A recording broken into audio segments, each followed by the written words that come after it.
This is the book of Sirach, chapter 30. I'm going to start at verse 14. It says, better is the poor being sound and strong of constitution than a rich man that is afflicted in his body.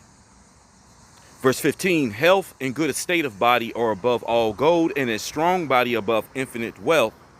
Verse 16, there is no riches above a sound body, and no joy above the joy of the heart. I want to give all honor, all glory, and all praise unto Yahweh, Bahashem, Yahweh Shai, Bahashem, Rakakodash. Double honors unto the elders of the nation of Israel. Shalom to you brothers out there that are laboring, enduring the elements, making your body a living sacrifice, trying to seal the elect, making your call and election sure, seeking out your own salvation, as well as you sisters that are learning, listening, applying, being obedient to your husbands. Shalom, shalom. Once again, it's the brother Zachariah coming back to you with another lesson. All right, here on this this Sunday evening, and Lord willing, this be edifying unto you. All right, so I did a lesson earlier, and then I knew I had to make a run to the store, and I decided to take a walk. You know, it was quite a distance, but I was like, you know, I'm trying to, you know, burn off a few calories, and then also just, you know, some exercise. Even though despite it being one of the hottest days, today is hot, but you know, we could endure that. You know, this, you know, Esau ain't built for this. But you know, I went, which it was like about a 2.5, 3 mile walk. You know, there and back. So that was pretty good on my body, and I actually feel good, you know, to get out and do that. So I'm glad I took upon myself to do that, you know, than actually driving or anything. You know, just trying to get a little exercise, take care of my body. But that heat is no joke. The way there, it was like, man, that heat was hitting, you know. And then on the way back, it kind of, you know, I felt like a little breeze. But as I got closer back to my residence, it's like the heat. It's like someone hit a switch, and it just started to get really, really hot. So I came in for a second, and I just like, shoot, I had to sit, catch my breath. But while I was doing so, I wanted to put another lesson together, which here we are. All right, and that's why I wanted to start off with the book of Sirach, the 30th chapter, okay, which going back to this part here in 14, all right, which it says, better is the poor being sound and strong of constitution, but it says, than a rich man that is afflicted in his body, all right, because, you know, a lot of people, they succumb to a lot of illnesses, which a lot of stuff is brought, we bring it on ourselves. People bring it on themselves because of a poor diet, what they eat, what you consume, you know. And speaking of me going to the store, while I was looking for a mirror because I cut my own hair, and my mirror had broke some weeks back, and I just been kind of cutting it. I do have a mirror, but it's a big one, and it's hard to hold that up trying to maneuver and cut my hair and all that, because I like to do it in the bathroom so that I can get all the hair up. But it would be a pain trying to hold that mirror in there, you know. But I need like a just a handheld mirror so I can hold it to the back, make sure I get everything cut right. But so I went to this store because I knew that they would probably have mirrors, which they did, and I grabbed one. I wasn't too happy that it's a pink one, but it's all good. You ain't like nobody. I mean, I'm telling y'all, but other than that, it's like I saw a black one in there. It was only one left, but it didn't look right. It was too small, and this one has a little bit more on it. So I was like, you know, I'd rather go ahead and just grab this one. It is what it is. You know, it's just for, you know, using it to, you know, cut my hair, make sure I get it right. I don't want to be going around looking all crazy. But I was going for that, but I was grabbing a few other things while I was in there.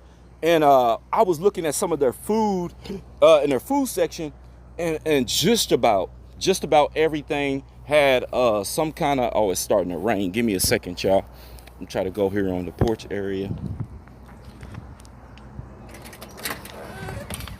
All right, y'all, Salakia for that. But yeah, just about everything in that store had contains bioengineered ingredients. So I was like, man, you can't eat none of this stuff, man. But you know, people would be grabbing that stuff and just putting it right in their basket or their carts or whatever. So I was like, dang, but it was terrible. Okay, there was just maybe a few things you can grab out of there. And I know people that depend on going, you know, to certain of these stores. That's where they go to get their food, you know. But like I said, I was just grabbing a few things. You know, I actually found a good brand of toothpaste, which is hard to find that. that don't have fluoride, all that fluoride in it and stuff like that. Okay, and then most of your toothpastes have uh, a derivative of pork in it, that glycerin. So I definitely, I was like, and most of them had it, but I found one that was okay, So I was like, I guess I can. This can be a substitute. There's a brand that I like to use, and it's hard to find it, so I have to order it probably online. But yeah, a lot of this food, a lot of poor eating choices and stuff brings a lot of stuff on our on us. And then I saw an ingredient in something, and I had to look it up. And they said, and they were like, yeah, this is in most stuff, and they didn't say nothing about it being bad. So I asked, so I went a deeper and looked it up to see is it harmful to the body. And it's saying like new research is saying that a lot of this it could be linked to causes of cancer and all that. So I was like, damn, and this is actually in the food and it's sitting up in here in the store. This is crazy, But Esau, Edom is the wicked, man. Okay, so again, it says, better is the poor being sound and strong in constitution, all right, than a rich man that is afflicted in his body. All right, y'all, so this is the article here, which inspired me to do the lesson. And it says 92% of American adults are not going to the doctor because it's too expensive. So that's bad. All right. The fact that people are and this is 92%, they rather try not to go to a hospital just because it's too expensive. Absolutely. I ended up going to I had to go, well, I originally went to a dentist, and which they said that I was going to need surgery. I was having a pain in one of my tooth, and this was some years back. It was a while back, but which that was a crazy situation. But anyways, they said you're going to have to go and get surgery to get that tooth removed. And so I went to the surgery, and first they said it was going to be a certain amount, and then it ended up being like triple that. And I'm like, I ain't got this kind of money. So they was like, just pay, this amount to get the surgery going, whatever. So I was able to do that. But, that almost put me in debt paying for that, and that's the point. It's too expensive. A lot of people actually fly out to other countries to get certain things done just because it's cheaper. They said it's cheaper to get the fly there and fly back, with the hotel stay, even the surgery, all of it. And it still doesn't even add up to what the hospital bill would be here in Babylon the Great. It's like, why is it so expensive here? And it's designed to be that way, to make it just so grievous, and on the people to where they just can't afford it. So you can't even afford to get sick. Okay, so that's why a lot of times you're just trying to eat right, do right, and all that, and avoid being sick, which most of it is a lot of these foods. Okay, but yeah, it says 92% of American adults are not going to the doctor because it's too expensive. All right, healthcare costs remain a major concern across the United States, with Americans facing expensive doctor visits, insurance premiums, prescriptions, and medical bills. Surveys have found that many adults delay or avoid certain medical care because of costs, while an overwhelming majority believe healthcare in the U.S. is simply too expensive. It is. For millions of Americans, seeing a doctor can mean choosing between getting the care they need and protecting their finances. All right, so you see that? And then pretty much it's just going into all that down here. But this is terrible, man. All right, but this is the hellhole that we live in here in Babylon the Great. Okay, it's crazy, and that's why it's like, man, this right here is just another indication that this is not our rest, man. We truly look for new heaven and new earth. Like, you got to be out of your mind to want this place to continue. When you see things like this, like if you were sick, then, you would what? You would want to go get the care that you need to get, to get that taken care of. But this place is so hellish, okay, that, you just like, man, I'd rather just, suffer or try, other ways and things to avoid, going into debt, because it literally might lead you into getting into some type of debt. Okay. So with that, this is the book of Job, chapter 13, reading verse 4. It says, "But ye are forgers of lies, ye are all physicians of no value." You see that? Because the whole medical thing is a joke, man. It's a joke. And they're not really trying to do stuff to make you feel better, trying to heal you. They're doing these things for one, they'll give you some type of medicine, but they want to make you hooked. They want to turn you into an addict to where you keep coming back. And then you're spending all this money. All right. Oh, it's still raining out here. All right, y'all. I'm gonna stay on the porch. I was trying to see. I thought it wasn't. It looked like it wasn't, but it's coming down. It's not coming down hard, but it's sprinkling. It's enough to. And this phone got cracks in it. I ain't trying to get any raindrops in it. But yeah, this is it's just a crazy situation being here in Babylon as hell. But again, it says, "But ye are forgers of lies. You are all physicians of no value." Okay, which also makes me think of this precept. All right, Deuteronomy 28, reading verse 66. Which is part of the curses. All right, especially on our people. Even this right here, it can tie into this. But it says, "And thy life shall hang in doubt before thee, and thou shalt fear day and night, and thou shalt have none assurance of thy life." There be things that be happening and you're like, dang, I don't know, I'm having this kind of chest pain or I'm having trouble breathing at night, and you want to go to a doctor, but then you're so scared to because you're thinking like, man, that bill gonna be outrageous. So you just try to tough it out and you just don't know. You're like, man, I guess it's just gonna be one of those situations where I just die. And there's people that have that mindset. One of my coworkers said that he had his father, he was real sick and he should have went to the hospital, but he didn't even want them touching him with a surgery and all that. He had the mindset of just like, look, if it's my time, it's my time. And I'll just deal with this illness and it'll take me out. That's just what it is, instead of me going in the hospital and doing all that. And there were a lot of people that were like that, the old school, they didn't like all that because there was things when you talk to the old school folk, they always would talk about natural stuff. They said there were things that you could just get, from the earth, man, and it'll heal you and this and that. They wasn't too big on doctors and hospitals. The more that, you learn from the old school, they wasn't big on that. Now, there's certain things like you break an arm or a leg, you'll go to them and stuff like that, situations like that. I had times where I went to a hospital, I had to be stitched up, all right, just to close a wound, all right? So, but, here it is, a lot of people just don't want to go, because, and then they getting you with all these different, you gotta watch our words, but, they, giving you that the jump shot. We'll call it the jump shot. But, they give you all of them and you don't know what's in it. Okay. So again, it says, "And thy life shall hang in doubt before thee, and thou shalt fear day and night, and shall have no assurance of thy life." Hell, some of us don't even, speaking of not assurance, but insurance. We ain't got no insurance. But the word assurance, all right, I want to pull up the meaning. It says assurance is a positive declaration, promise, or professional validation designed to remove doubt and give confidence. Man, nothing about this place can give you any kind of confidence. It's just like, it's one of those things where you come to the realization that, hey, this place gotta go down. We need new heavens and new earth. This place gotta go. Okay.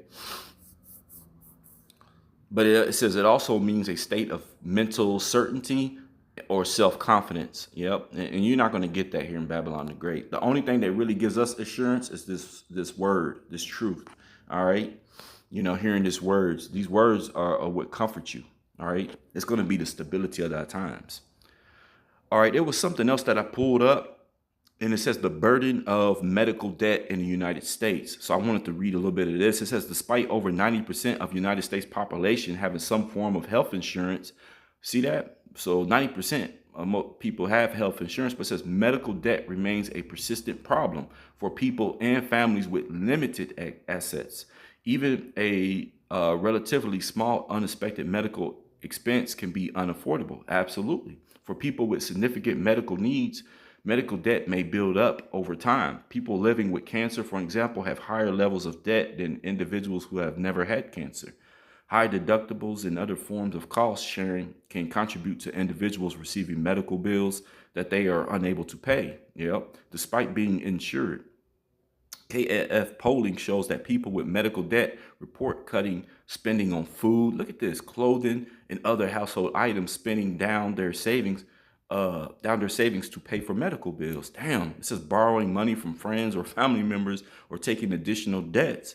All right, the KFF polling found that 41% of adults have healthcare debt according to a broader definition, which includes healthcare debt on credit cards or owed to family members. All right. And then it goes into all that down there. And let me see. Yeah, this part down here says this analysis shows that 20 million people, nearly 1 in 12 adults, owe medical debt. Okay. I wanted to make sure I hit that part as well. And then it says, this, skipping some parts, all right, getting to the meat of things. But it says, while medical debt occurs across demographic groups, people with disabilities are in worse health, lower income people, and uninsured people are more likely to have medical debt. Damn, hey, this place is hell, man. Okay. But at the end of the day, man, we're in the hands of Yahweh Shem Yahushua, man. We're at his mercy. So that's why it's always praying to Heavenly Father that he take care of us, keep us in good health, and even if we do succumb to some type of illness, that maybe we can overcome it without having to deal with Esau. If you can not deal with Esau, it's even better. Okay. But this is the book of Sirach, chapter 38, reading verse 15. It says, he that sinneth before his maker, let him fall into the hand of the physician. Okay. So, you sin before Yahweh Shem Yahushua, he might put some kind of illness on you to where you like, damn, you're all jacked up and you got no choice but to go to him. And then all of a sudden you get smacked with that debt, man. Okay. I noticed when I started cutting out a lot of foods, which I'm telling you, most of these foods is bringing on these illnesses. I just went into a lesson before my highways on Saturday about all the food recalls. Okay. It used to be a normal thing. It was so bad. Like it was part of my highways, but I would do single lessons going into a bunch of food recalls. I mean, they were pumping out left and right, and it's starting to get back to that again. Okay. All kind of stuff being done to the foods. But ever since I started eating better and cutting things out and paying more attention to the food recalls, man, I wasn't dealing with any sicknesses. Now every now and then I might get like a migraine or something. Those things happen. All right. But, nothing serious. Okay. And then the change of seasons, that always gets me because I'm in the Ohio Valley. This place, man, is something else. Because my mom, she dealt with allergies her whole life. And once she got away from here, she's living up in Iowa. She says, I asked her, how are your allergies up there? She says it's totally different. So it's just something about this area right here. It just, man, the change of season stuff, it gets to you. But anyways, read this again. It says, he that sinneth before his maker, let him fall into the hand of the physician. All right. But see, it's a blessing that Yahweh Shem Yahushua has blessed us with wisdom, knowledge, and understanding, because despite Esau and his so-called medicines, there are things in this earth, okay, that are serve as healing mechanisms. All right. And he don't want you truly tapping into it. All right. But despite that, this is the book of Sirach, chapter 38, reading verse 4. It says, the Lord Yahweh have created medicines out of the earth, and he that is wise will not abhor them. Okay. So there are medicines out of the earth. Even when I was in Puerto Rico, there were things that happened, or I was sick. And I remember my abuela, all right, which is basically saying grandma, she would, I got ate up, man. When I first got there, the mosquitoes tore me up, man, from head to toe. I was broken out. And I was like, what the heck? The mosquitoes got me. And she wasn't tripping or nothing. She just said, come here, and she cut this plant. It was smelly, slimy, but she rubbed the stuff on me, man, from head to toe. And she said, go in there and lay down. And you wake up, you're going to be refreshed. You'll be brand new. I woke up, man, all the mosquito bites were gone from head to toe. But she rubbed that stuff on me, man, and it healed me.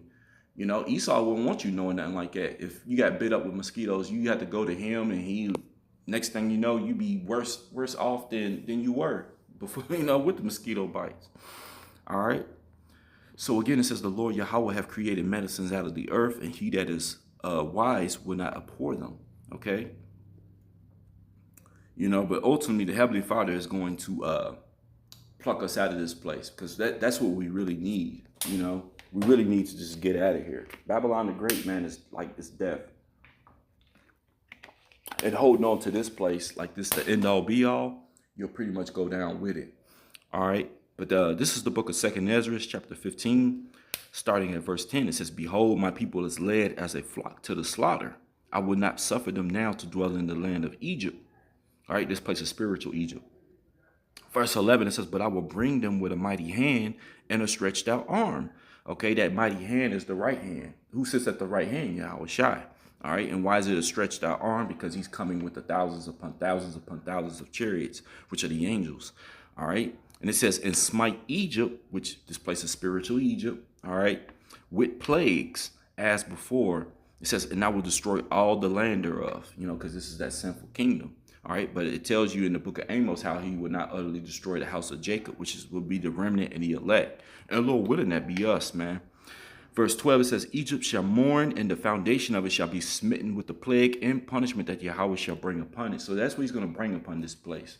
Because ultimately, that's what it needs. It's got to be destroyed. All right. So if you're not able to get medicines out of the earth, because we know Esau tries to destroy things and keep you from obtaining these certain things. There's certain fruits that you can find on the islands, that can, heal you as well. And I noticed that you don't see any of them in none of these so-called grocery stores, which is nothing but a joke. All right. Most of the food in these grocery stores actually get you even more sick, man. But, if you can't get access to these medicines, there are other ways, okay, which the men of the Lord, okay, they can lay hands and heal you, all right, and that's the power, just a brother praying over you or saying a prayer for you is healing, man, okay. I remember I was real sick, and I did a cry out in one of my lessons, and hopefully some brothers heard me and will send a prayer out for me. And I had several brothers come out and it was like, hey, man, I'm going to pray for you, including a couple sisters. And I noticed when they did it and they let me know that they have done it and everything, and which I appreciated, I instantly was like healed, man. So this showing you that a prayer over another brother or sister that is sick, there's power in that, so don't take that for granted. All right. Which leads me to this precept right here. And I'm going to go ahead and close it out with this. All right. And I pray that this has been edifying. Just a little something in the spirit, just to encourage our people. Don't let stuff like that get you down. Even if you end up being sick, like like last week or so, I was sick. All right. It had me all jacked up. But, here I am. I'm feeling a whole lot better, But this is James chapter 5, starting at verse 14. It says, is any sick among you? Let him call for the elders of the church. Okay. And let them pray over him, anointing him with oil in the name of the Lord. Okay, because there's power in that. All right, calling on the names of Yahweh Ba'Shem Yahweh Shai.